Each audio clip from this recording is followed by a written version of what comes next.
चैतन्यं शाश्वतं शान्तं व्योमातीतं निरञ्जनं नादबिन्दुकलातीतं तस्मै श्रीगुरवे नमः। हरे कृष्ण कृष्ण कृष्ण हरे हरे, हरे राम राम राम हरे। भजनिताय गौर राधेश्य जप हरे कृष्ण, भजनिताय गौर राधेश्य जप हरे कृष्ण। भज श्री कृष्ण चैतन्य प्रभु नित्यानंद, जप हरे कृष्ण हरे। जय शिशु अनंत राजा राम, जय सत्य सनातन कल्कि। जय शिशु अनंत राजा सत्य सनातन।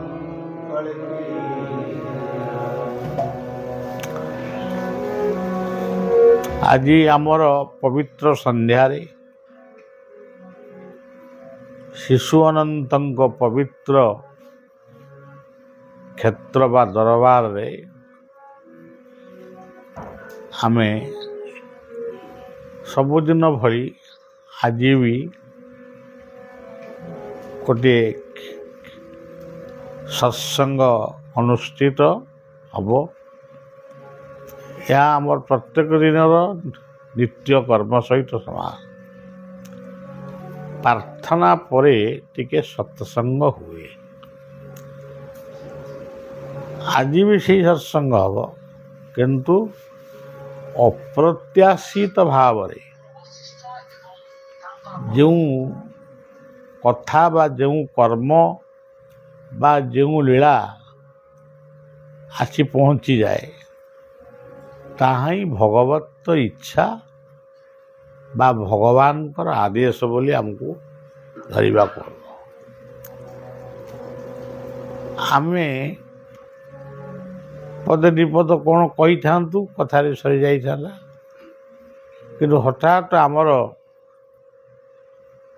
ओडिशा रे जो गोटे संकीर्तन मंडली मान को नहीं जो जगन्नाथ नाम रे से संकीर्तन मंडली समर्पित होती। सेमाने समस्ते एकत्र भाव रे वर्ष को अंतत थरे दुई थर सेमाने विभिन्न स्थान रे वार्षिक उत्सव पालन करती एवं श्रृंखलित भाव रे से अनुष्ठान चली एवं से अनुष्ठान जो माने कर्मकर्ता से माने मध्य श्रृंखलित भाव रे से कार्यक्रमटी को करने सब प्रयत्नवान होती। आमर गोटे कोरोना आसवा पूर्वर गोटे कार्यक्रम होता 9टी कुंजरे 9 दिन धरी अखंड नाम कीर्तन होता। से कार्यक्रमटी आमे जाइथिलु अध घंटा घंटा जा हो अति सुंदर सेमिति कार्यक्रम मिलिब नहीं। सेठी प्रथम करी कोरोना आसुची गोटे महामारी तार उपशम पाई आमे सेठी प्रार्थना करथिलु। गोटे छोटिया औषध मध्य मु निजे कहिथिली, समस्ते पंचगव्य सेवन करत। तापर से धीरे धीरे काया विस्तार करी जा हो से जाइछि, किंतु अच्छंती से बेले बेले देखा दउछंती पुणी जाउछंती या चली।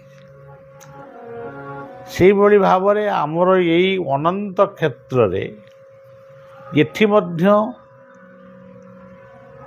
ଅନେକ ସଂକୀର୍ତ୍ତନ ମଣ୍ଡଳୀମାନଙ୍କୁ ନେଇ ଗୋଟିଏ ମହାନ ମିଳନ ଉତ୍ସବ ହେଇଥିଲା। ଗୋଟିଏ ମୋର ପାଠ ପଢ଼ିବା ସ୍କୁଲ ଠାରୁ କୋଲର ଗ୍ରାମରୁ ଆରମ୍ଭ ହେଇଥିଲା ଏବଂ ଆଶ୍ରମ ପାଖରେ ସମାପନ ହେଇଥିଲା। ସୁନ୍ଦର ସଭାଟି ହେଇଥିଲା। ସେଇଭଳି ଏ ବର୍ଷ ହଠାତ୍ ଗୋଟେ କାର୍ଯ୍ୟକ୍ରମ ଆମେ କରିଥିଲୁ। ବଳିଆ କିଛି କରିନି। ବଳିଆ ସବୁବେଳେ ହଁଟି ମାରେ। କାର୍ଯ୍ୟ କରନ୍ତି କର୍ମକର୍ତ୍ତାମାନେ, କେବଳ ବଳିଆ ପଛରେ ରହି ଟିକେ ଉତ୍ସାହିତ କରେ।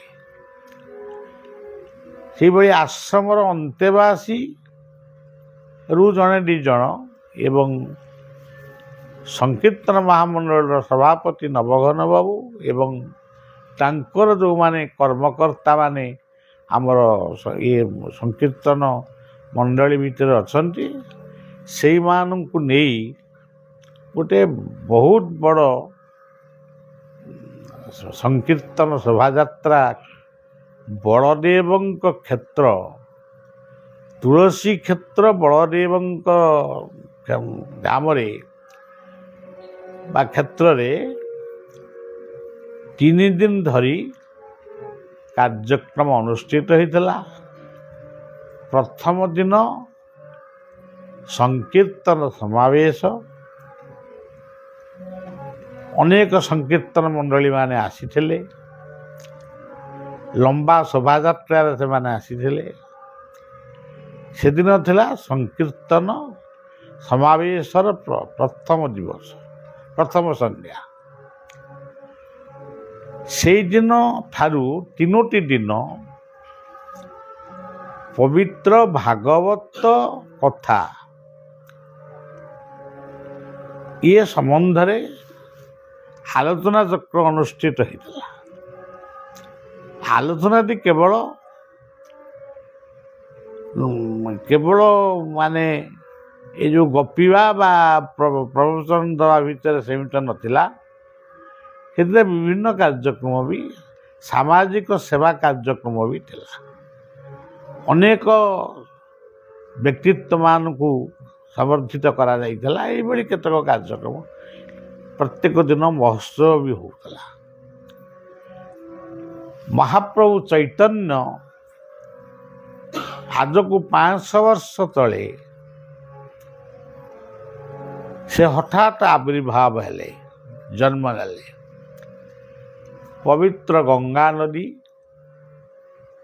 କୂଳରେ ଅବସ୍ଥିତ ନବଦ୍ୱୀପ ଧାମରେ। ସେଇ ନବଦ୍ୱୀପ ଧାମରେ ତାଙ୍କର ସଂକୀର୍ତ୍ତନ ଆରମ୍ଭ ହୋଇଥିଲା।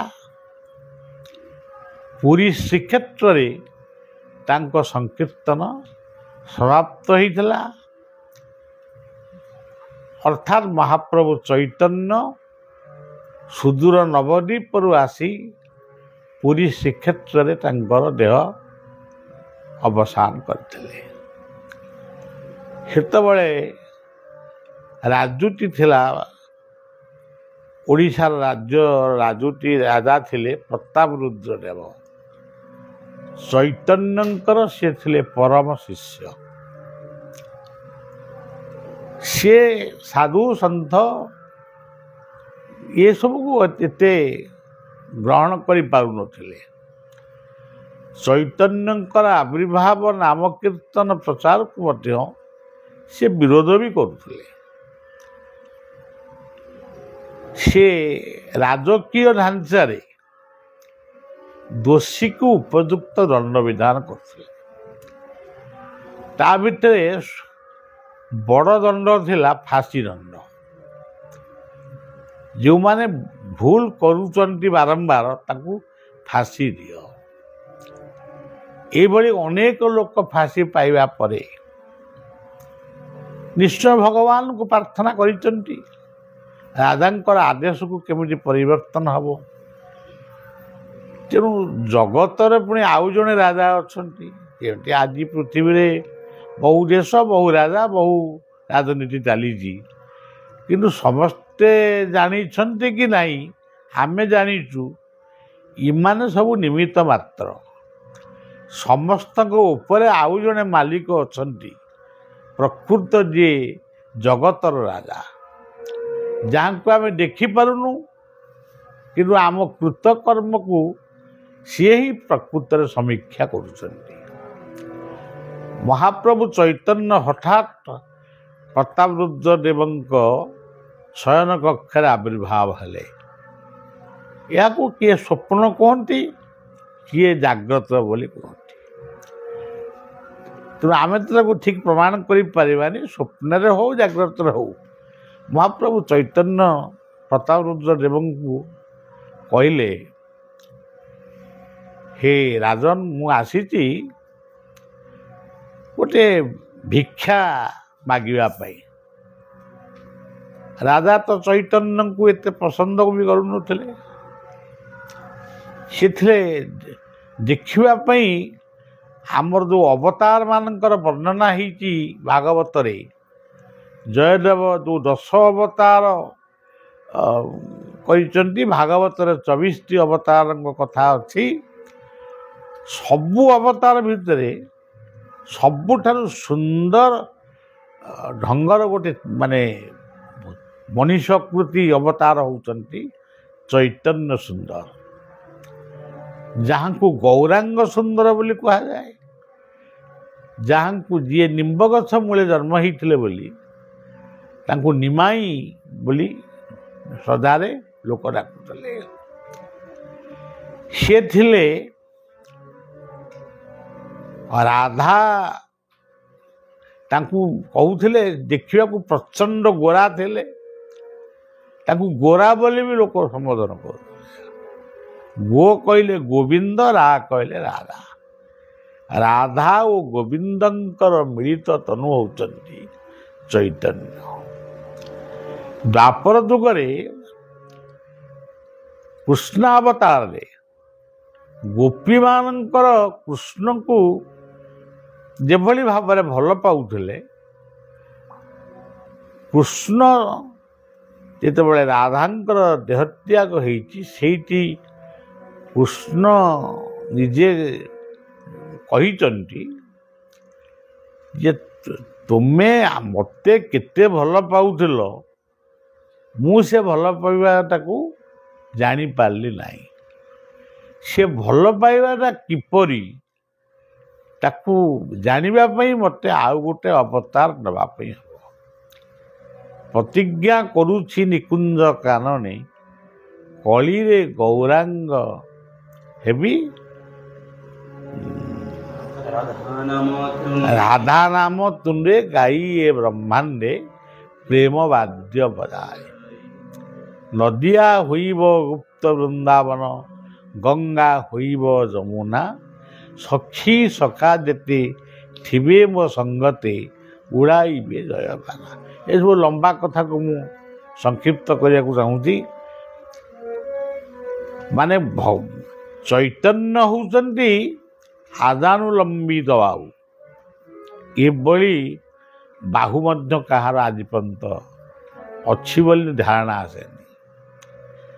ଏବଂ ତାଙ୍କର ଆଖି ଗୁଡ଼ାକ ହେଉଛି ସମ୍ପୂର୍ଣ୍ଣ ଭାବରେ ଜଗନ୍ନାଥଙ୍କ ଭଳି ମାନେ ଗୋଲାକାର ଚକ୍ଷୁ ଏବଂ ପ୍ରେମ ଚକ୍ଷୁ ମଧ୍ୟ। ସିଏ କୀର୍ତ୍ତନ ପ୍ରିୟ ଥିଲେ। କୀର୍ତ୍ତନ ତାକୁ ଓଲଟେଇ ଦେଲେ ନର୍ତ୍ତକୀ। ସେ ନର୍ତ୍ତକୀର ଢଙ୍ଗରେ କୀର୍ତ୍ତନ କରୁଥିଲେ। ରଥଯାତ୍ରା ସମୟରେ ସେ କୀର୍ତ୍ତନ କରୁଥିବା ସମୟରେ ତାଙ୍କ ପାଦ ଟିକେ କ୍ଷତ ହେଲା, ତାପରେ ତାଙ୍କୁ ଜ୍ୱର ହେଲା, ତାପରେ ସେ ଦେହ ତ୍ୟାଗ କରିଛନ୍ତି। କେବଳ ଗୋଟିଏ ବହିରେ ପ୍ରକାଶ ହେଇଛି ଯେ ଜଣେ ସାଧୁ ସେ କଥାଟିକୁ କହିଛନ୍ତି, ପ୍ରତାପରୁଦ୍ର ଦେବଙ୍କର ଗୁରୁ ହେଉଛନ୍ତି ଚୈତନ୍ୟ। ସିଏ ଜଗନ୍ନାଥଙ୍କ ଭିତରେ ଚୈତନ୍ୟଙ୍କୁ ଦେଖନ୍ତି, ଚୈତନ୍ୟଙ୍କ ଭିତରେ ଜଗନ୍ନାଥଙ୍କୁ ଦେଖନ୍ତି।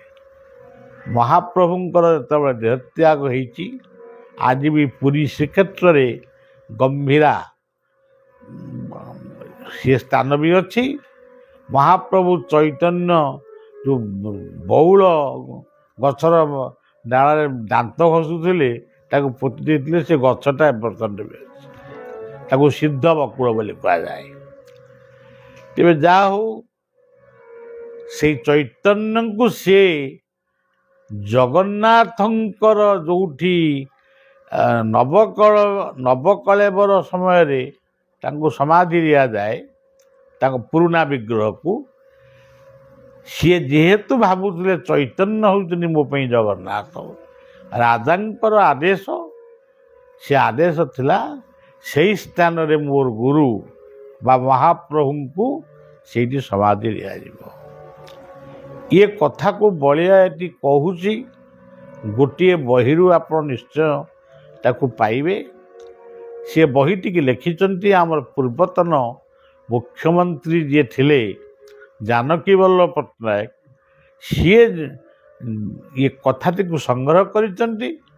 ଜଣେ ସାଧୁଙ୍କ ମୁଖରୁ ସେ କଥାକୁ ସେ ଉଦ୍ଧାର କରି ସେ ବହିରେ ସେ ପ୍ରକାଶ କରିଛନ୍ତି। ଇଏ କଥାକୁ ବଳିଆ ହିଁ କେବଳ କହେ, କିନ୍ତୁ ଅନ୍ୟମାନେ ସମସ୍ତେ କହନ୍ତି।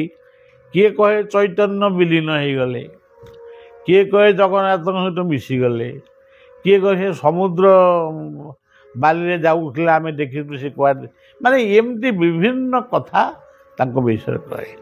ଆଉ ସବୁଠାରୁ ନୃଶଂସ କଥା କହନ୍ତି କେତେକ, ଯେ ତାକୁ ପଣ୍ଡାମାନେ ମାରିଦେଲେ, ସେବକମାନେ ତାଙ୍କୁ ମାରିଦେଲେ, ଚୈତନ୍ୟଙ୍କ ପ୍ରଭାବକୁ ଏମାନେ ଆଉ ସହିପାରିଲେ।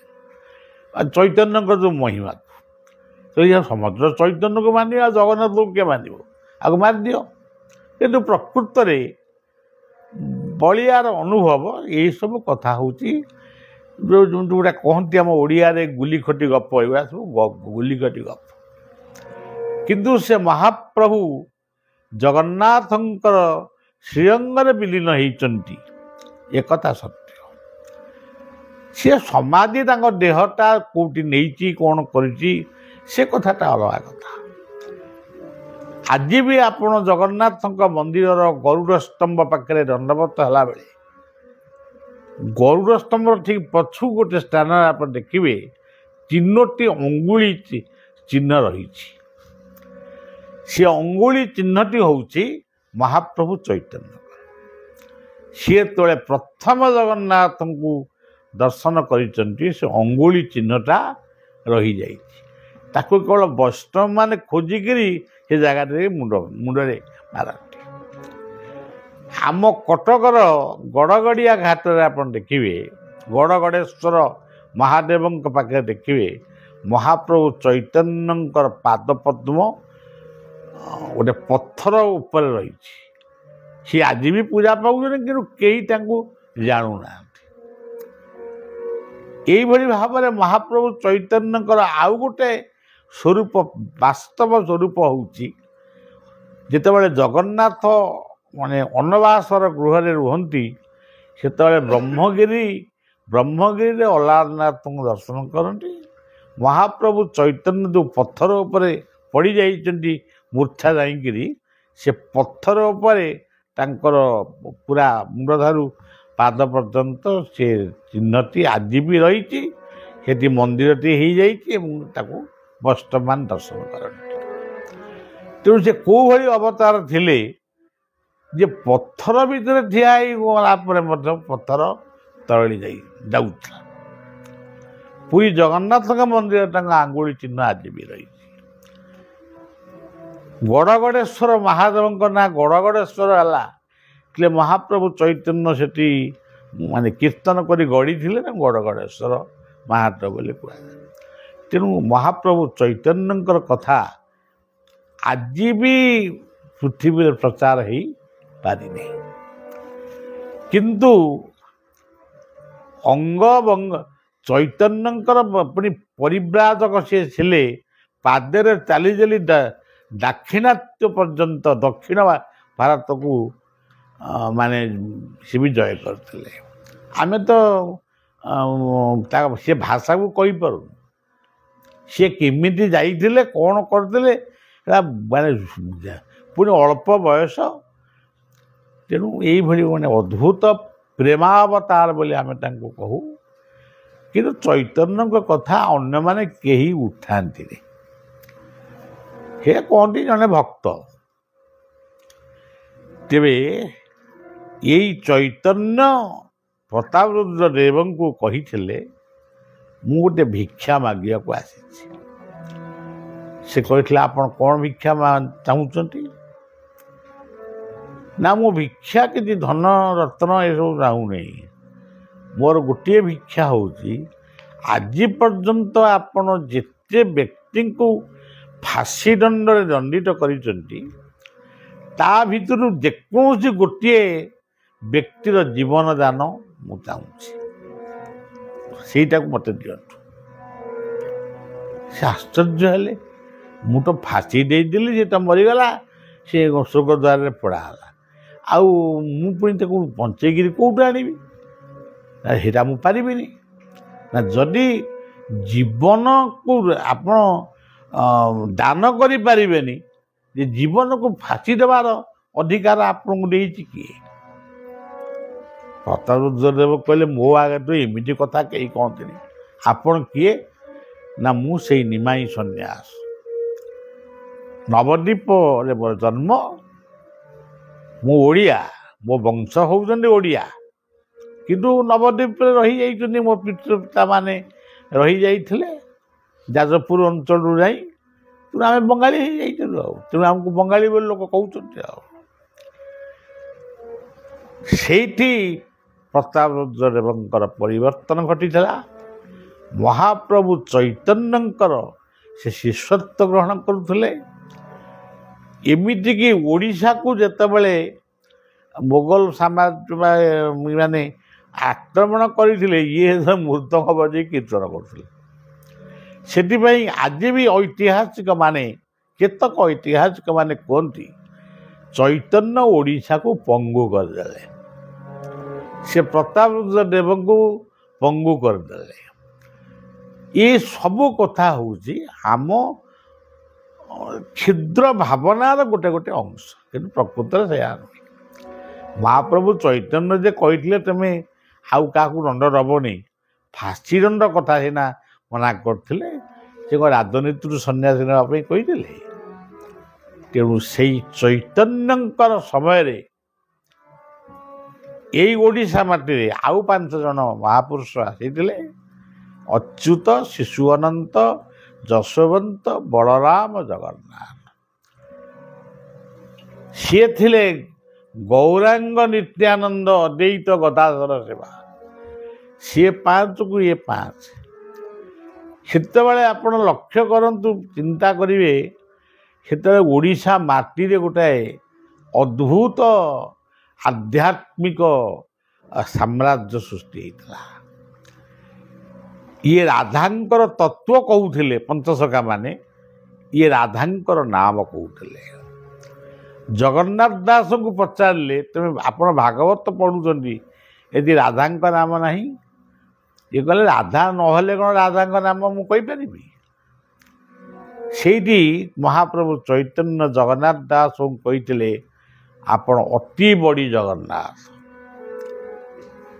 तार जगन्नाथ कहले मु तो निजे राधा राधा नहले राधा कथा क्यों कहबी यही गुणकीर्तन आज ओडिशा माटी बहु अनुष्ठान बहु सद्गुरु माने आसी बहु प्रकार भाव आमर ये कर किंतु संकीर्तन सर्वस्व ये कथा हरेर नामैव केवलम हरेर नामैव केवलम हरेर नामैव केवलम कलौ नास्तेव नास्तेव गतिरन्यता ये कथा केवल महाप्रभु चैतन्य ही प्रथम कहीदेले कली जुगरे नाम व्यतिरेक मुक्ति नाही नाही नाही तापर अनेक महापुरुष माने आइचंती से ढंगरे नाम कथा कही चैतन्य ना प्राय के नहीं ना जन नहीं जन किए नहीं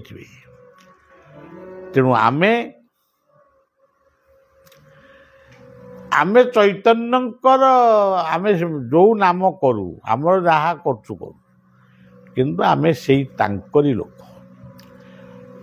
ଏଭଳି କି ଏ ଅଧମ ଯେତେବେଳେ ଗୋଟିଏ ନାମକୁ ପ୍ରଚାର କଲା ଜୟ ଶିଶୁ ଅନନ୍ତଙ୍କ ନାମ, ସେତେବେଳେ ଷଡ଼ଭୁଜ ରୂପରେ ସେ ଦର୍ଶନ ଦେଇ କେଉଁ ମସିହା ମୋର ଆଉ ମନେ ନାହିଁ, ନିଜେ ଷଡ଼ଭୁଜଙ୍କର ଦୁଇଟି ମୁଣ୍ଡ, ଗୋଟିଏ ପାଷାଣ ମୁଣ୍ଡ, ଗୋଟିଏ ମଣିଷ ମୁଣ୍ଡ। ସେ ମଣିଷ ମୁଣ୍ଡଟି କହୁଛି ଏଇ ନାମ କର, ସେ ନାମ କର, ଏ ନାମ କର। ତମେ ଯେଉଁ ନାମଟା କରୁଛ କର, ସେଟା କର, କିନ୍ତୁ ଏ ନାମ ବି କର। ଆକୁ କାହିଁକି ନାମରେ ଭିନ୍ନ ଭିନ୍ନ କର ନା, ଏତେ କଥା କହିନାହାନ୍ତି। ନାମ କର ବୋଲି କହିଛନ୍ତି। ଭଜନିତାଇ ଗୌରାରେ ଶ୍ୟାମ ହରେ କୃଷ୍ଣ। ସେଇଦିନ ଠାରୁ ଇଏ ସେବକ କୌଣସି ନାମକୁ ବିରୋଧ କରେ ନାହିଁ। ସବୁ ନାମକୁ ମୁଁ ନିଜର ଚୈତନ୍ୟଙ୍କ କୃତ ନାମ ବୋଲି ମୁଁ ଚିନ୍ତନ କରେ ଏବଂ ସମସ୍ତଙ୍କୁ ପୂଜା ବି କରେ। ତେଣୁ ସେଇ ଚୈତନ୍ୟଙ୍କର ନାମକୁ ନେଇ, ସଂକୀର୍ତ୍ତନକୁ ନେଇ ଭାରତ ସରକାର ଏ ବିଷୟରେ କିଛି ଜାଣନ୍ତିନି। ସିଏ ତାଙ୍କର ଅଲଗା କଥାରେ ଅଛନ୍ତି। କିନ୍ତୁ ଓଡ଼ିଶା ବଙ୍ଗଳା ଏ ଦୁଇଟି ରାଜ୍ୟରେ ନାମ କୀର୍ତ୍ତନର ପ୍ରଚାର ବହୁତ ଅଧିକ। ଆଉ ଓଡ଼ିଶାରେ ପ୍ରତ୍ୟେକ ଗ୍ରାମରେ ଦୁଇଟି କଥା ସବୁବେଳେ ଦେଖାଯାଏ, ଭାଗବତ କଥା ଆଉ ସଂକୀର୍ତ୍ତନର କଥା। ଏମିତି ସମୟ ଥିଲା, ଏମିତି ଗୋଟେ ଗାଁ ନଥିଲା ଯେଉଁ ଗାଁରେ କୀର୍ତ୍ତନ, ସେଟା କହନ୍ତି କୀର୍ତ୍ତନ ଆଖଡ଼ା ଟୁଙ୍ଗି ନଥିଲା କିମ୍ବା ଭାଗବତ ଟୁଙ୍ଗି ନଥିଲା।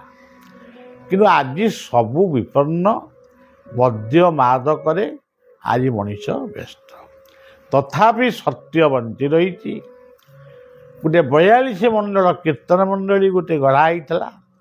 ତା ଭିତରେ ସଂକୀର୍ଣ୍ଣ ରାଜନୀତି ପଶି ସେ ତାକୁ ବିଭ୍ରାଟ କରିଦେଲା। ସେଥିରେ ମଧ୍ୟ ବଳିଆ ବହୁ ପରିଶ୍ରମ କରିଥିଲା। ବଳିଆକୁ ପ୍ରଥମ ପରିଚୟ ଓଡ଼ିଶା ମାଟି କରିଥିଲା ସେଇ ସଂକୀର୍ତ୍ତନ ସମାବେଶ କଟକରେ ସେଟା ହେଇଥିଲା।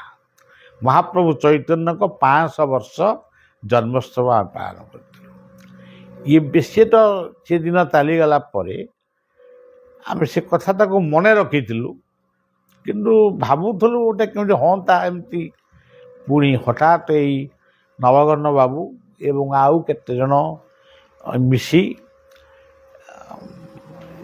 ଏଇ ସଂକୀର୍ତ୍ତନ ସମାବେଶର କଥା ଆରମ୍ଭ କରିଥିଲେ। ମୁଁ ପ୍ରଥମେ ସେଥିରେ କିଛି ହଁ ନା କହିନଥିଲି। ସେ ଯାହା ହଉ, ସେ ସଂକୀର୍ତ୍ତନଟି ଏପର୍ଯ୍ୟନ୍ତ ଚାଲିଛନ୍ତି ଏବଂ ସୁନ୍ଦର ଭାବରେ କୀର୍ତ୍ତନ ହେଉଛନ୍ତି।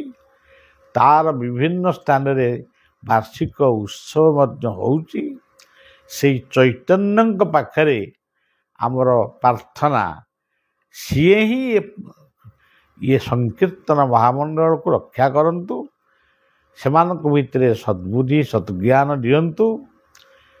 ମୃଦଙ୍ଗ କହିଲେ ସେ ନିଜେ ମହାପ୍ରଭୁ ଚୈତନ୍ୟ, ଗିନି କହିଲେ, କରତାଳ କହିଲେ ନିତ୍ୟାନନ୍ଦ ମହାପ୍ରଭୁ, ଏବଂ ସଂକୀର୍ତ୍ତନ ମଣ୍ଡଳୀ ହେଉଛନ୍ତି ସିଏ ଯେଉଁ ଜାତିର ହୁଅନ୍ତୁ, ମାନେ ବୈଷ୍ଣବ, ତାଙ୍କୁ ବୈଷ୍ଣବର ସମ୍ମାନ, କୀର୍ତ୍ତନିଆମାନଙ୍କୁ ବୈଷ୍ଣବର ସମ୍ମାନ ଦିଆଯାଏ। ସେମାନେ ଯେତେବେଳେ କୁଞ୍ଜରେ ପହଞ୍ଚନ୍ତି, ତାଙ୍କୁ ଆଉ ଗୋଟେ କୀର୍ତ୍ତନ ଦଳ ଯାଇ ତାଙ୍କୁ ପାଛୋଟି ଆଣନ୍ତି। ଆଉ ଗୃହକର୍ତ୍ତା ହଳଦୀ ପାଣିରେ ଗୋଡ଼ ଧୋଇ ଦିଅନ୍ତି। ମା' ମାନେ ବନ୍ଦାପନା କରନ୍ତି। ଆଜି ସେସବୁ କଥା ଟିକେ ହଜିଯାଇଛି।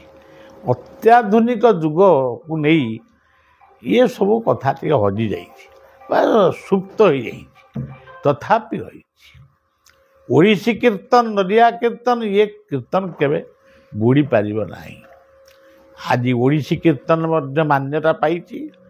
ଆଉ ଆମର ପୂର୍ବ ସରକାରଙ୍କ ସମୟରେ ସଂକୀର୍ତ୍ତନ ମଣ୍ଡଳୀ, ଓଡ଼ିଶାର ଏଇ ସଂକୀର୍ତ୍ତନ ମହାମଣ୍ଡଳୀମାନଙ୍କୁ ମଧ୍ୟ ସେମାନେ ଦେଇଛନ୍ତି ତାଙ୍କର ଯୋଗ୍ୟତା ଅନୁଯାୟୀ ତାଙ୍କୁ ପୁରସ୍କୃତ ଦେଇଛନ୍ତି, କିଛି ଭତ୍ତା ବି ଦେଉଛନ୍ତି। କାରଣ ଯେଉଁମାନେ ଧନୀ ଲୋକ ସେ କୀର୍ତ୍ତନ କରନ୍ତିନି, ତାଙ୍କୁ ନାଚିବା ପାଇଁ ନାଜ ମାଡ଼େ, ମୁଣ୍ଡ ହଲେଇବା ପାଇଁ ନାଜ ମାଡ଼େ। କୀର୍ତ୍ତନ କରନ୍ତି ଏଇମାନେ ଯେଉଁମାନେ ଆଜି ବି କୀର୍ତ୍ତନ କରୁଛନ୍ତି। ଏମାନଙ୍କର ଶିକ୍ଷାଗତ ଯୋଗ୍ୟତା ଯାହା ଥାଉ ନା କାହିଁକି, ଇଏ କୀର୍ତ୍ତନ ମାନେ କୀର୍ତ୍ତନ କରିବେ। ସେମାନେ ଖାଲି ଦେଖିବେ ଆଉ ଭଲ ହେଲା ବୋଲି କହିବେ। କିନ୍ତୁ ଆମର ଓଡ଼ିଶାରେ ଆଜି ବି ଭାତ ଡାଲମା, ଇଏ ଡାଲମା ଭାତ ପ୍ରଥମେ ଆରମ୍ଭ କରିଥିଲେ ମହାପ୍ରଭୁ ଚୈତନ୍ୟ। କଦଳୀ ପତ୍ରରେ ଖାଇବେ ସମସ୍ତେ, ଭାତ ଡାଲମା ସର୍ବନିମ୍ନ ଖାଦ୍ୟ ହେବ। ସେତେବେଳେ ମୃଦଙ୍ଗ ନଥିଲା, ଖଞ୍ଜଣି ବଜେଇକିରି ଆମର ଚାଲିଥିଲା କୀର୍ତ୍ତନ ପ୍ରଚାର। ଆଜି ସେଇ ସଂକୀର୍ତ୍ତନ ମହାମଣ୍ଡଳୀର ବଳଦେବଙ୍କ କ୍ଷେତ୍ରରେ ଯେଉଁ ଉତ୍ସବଟି 3 ଦିନ ଧରି ହେଲା, ସେ ଉତ୍ସବଟି ସଫଳ ହେଲା ଏବଂ ଆମେମାନେ ନିଜକୁ 3 ଦିନ ମଜେଇ ରଖିଥିବାରୁ ଆମ ଜୀବନ ବି ଧନ୍ୟ ହେଲା। ପୁଣି କେବେ ଠାକୁରଙ୍କ ଇଚ୍ଛା ହେଲେ ଭାବୁଛି ଏଇଠି ପୁଣି ଗୋଟେ ଅନନ୍ତଙ୍କ କ୍ଷେତ୍ରରେ ଆମେ ପୁଣି ସେ କୀର୍ତ୍ତନ ମଣ୍ଡଳୀମାନଙ୍କୁ ନେଇ ଗୋଟେ କୀର୍ତ୍ତନ ମହୋତ୍ସବ କରିବା। ତେବେ ଯେଉଁ କୀର୍ତ୍ତନ ମଣ୍ଡଳୀର ଆଜି ସମସ୍ତେ ଆସିଛନ୍ତି, ଏଇଠି ବସିଛନ୍ତି, ଏମାନେ ହେଉଛନ୍ତି ମୁଖ୍ୟ କର୍ମକର୍ତ୍ତା। ପ୍ରତ୍ୟେକ ସଂକୀର୍ତ୍ତନ ମଣ୍ଡଳୀମାନଙ୍କର ମୁରବୀମାନେ ଆସିଛନ୍ତି, କର୍ମକର୍ତ୍ତାମାନେ ଆସିଛନ୍ତି। ଆସିବାର କାରଣ କ'ଣ? ମୁଁ ଅପ୍ରତ୍ୟାଶିତ ଭାବରେ ଦେଖି ପକେଇଲି କି କ'ଣ ଏତେ ଗୁଡ଼ିଏ ଲୋକ ଆସିଲେଣି। ମୁଁ ପ୍ରଥମରୁ କହିଥିଲି ଯେଉଁଟା ତୁମେ ଭାବିନଥିବ ହେବ ସେଇଟାକୁ ଆପଣ ଭଗବତ ଇଚ୍ଛା ବୋଲି ଭାବିବେ। ତେଣୁ ଭଗବାନଙ୍କର ଇଚ୍ଛା। ମୁଁ ବି ବାହାରକୁ ଯାଇଥିଲି, ଏଇ ଖରାବେଳେ ପହଞ୍ଚିଛି। ମୋ ଦେହ ଟିକେ ଅସୁସ୍ଥ ଅଛି, ତଥାପି କୀର୍ତ୍ତନ ମଣ୍ଡଳୀମାନେ ସବୁ ଆସିବାରୁ ଗୋଟେ ଆନନ୍ଦ ସୃଷ୍ଟି ହେଲା। ତେଣୁ ଆମର ସେଇ କୀର୍ତ୍ତନ ମଣ୍ଡଳୀମାନଙ୍କୁ ନିବେଦନ, ମୁରବୀମାନେ ଯେଉଁମାନେ ବସିଛନ୍ତି ସେମାନେ ମୋତେ କ'ଣ କୃତଜ୍ଞତା ଜଣେଇବେ। ମୁଁ ଆମର ଅନୁଷ୍ଠାନଟି ହେଇଗଲା, ସେଇ ମୋର କୃତଜ୍ଞତା ବହୁତ ହେଇଗଲା। ସେଇମାନେ ଶୃଙ୍ଖଳିତ ହେଲେ। ଆପଣ ଦେଖିବେ ଗୋଟେ ଓଳାଶୁଣୀ ଅରକ୍ଷିତ ଦାସଙ୍କ ଗୁମ୍ଫାରେ ଏଇ ସଂକୀର୍ତ୍ତନ ମଣ୍ଡଳୀମାନେ, ଆମର ଏଇ ଯେଉଁମାନେ କେନ୍ଦ୍ରାପଡ଼ାରେ କରିଥିଲେ, ସେଇମାନେ ଏତେ ବଡ଼ ଅପୂର୍ବ ସଂକୀର୍ତ୍ତନ ମାନେ ମହୋତ୍ସବ ସେଠି ହେଇଥିଲା, ତା ଭୁଲି ହେବନି। ଏମାନେ କୀର୍ତ୍ତନ କରିକିରି ସେ ମାନେ ସେ ଓଳାଶୁଣୀକି ପରିକ୍ରମା କରିପାରିଲେ। କିନ୍ତୁ ଆଉ କହିବି କ'ଣ, ଓଳାଶୁଣୀର ଯିଏ ମହନ୍ତ ଥିଲେ ସିଏ ମାନେ କେତେବେଳେ ଯାଇକିରି ଘରୁ ବାହାରିଲେ, ମଠରୁ ବାହାରିଲେ। 100ଟି ଟଙ୍କା ମଧ୍ୟ ତାଙ୍କୁ ମିଳିଲାନି। ତାଙ୍କୁ ଏତେ ସମ୍ମାନ ଦିଆଗଲା, 100 ଟଙ୍କା କୀର୍ତ୍ତନର ମହୋତ୍ସବରେ ଖର୍ଚ୍ଚ କର, ସେଇଟା ବି ହେଲାନି। ତେଣୁ ସେଇଭଳି ପ୍ରେମ ଭଲ ପାଇବା ନ ରହିଲେ କେହି କୀର୍ତ୍ତନିଆ ହେଇପାରିବେ ନାହିଁ। ତେଣୁ ଆମ ଜୀବନ, ଆମେ ଆଜି ଗୀତା କହୁଛୁ, ଭାଗବତ କହୁଛୁ, କ'ଣ କହୁଛୁ, କିନ୍ତୁ ପ୍ରକୃତରେ ଆମ ଜୀବନ ଆରମ୍ଭ ହେଇଛି କୀର୍ତ୍ତନରୁ। ମୁଁ ଜଣେ କୀର୍ତ୍ତନିଆ ରୂପରେ ପ୍ରଥମ ପରିଚୟ ହେଇଛି, ତାପରେ କ'ଣ ଗୋଟେ ହେଇଛି। ତେଣୁ ସେଇମାନଙ୍କୁ ମୋର ନିବେଦନ, ସେମାନେ ଏ ମହାମଣ୍ଡଳଟିକୁ ରଖନ୍ତୁ। ପୁଣି ପରବର୍ତ୍ତୀ କାର୍ଯ୍ୟକ୍ରମକୁ ଗୋଟେ କେମିତି କରିବା ତାକୁ ପୁଣି ଚିନ୍ତନ କରିବା। ସମସ୍ତଙ୍କୁ ଶୁଭେଚ୍ଛା ଜଣାଇ, କର୍ମକର୍ତ୍ତାମାନଙ୍କୁ ଶୁଭେଚ୍ଛା ଜଣାଇ ଏହି ଅପୂର୍ବ ସମାବେଶ ଦୀର୍ଘାୟୁ ହେଉ। କେହି ଯେଉଁ ଦୁନିଆରେ ଚିରସ୍ଥାୟୀ ନୁହନ୍ତି, କିନ୍ତୁ ଆମ ପରେ ବି ଏହାର ଚାଲିଥାଉ, ଏତିକି ପ୍ରାର୍ଥନା କରି ମୋର କଥାକୁ ସମାପନ କରୁଛି। ରାଧାରମଣଙ୍କର ସେ ନାମଟି କରି କଥା ଶେଷ କରିବା। ଜୟ ଜୟ ରାଧା।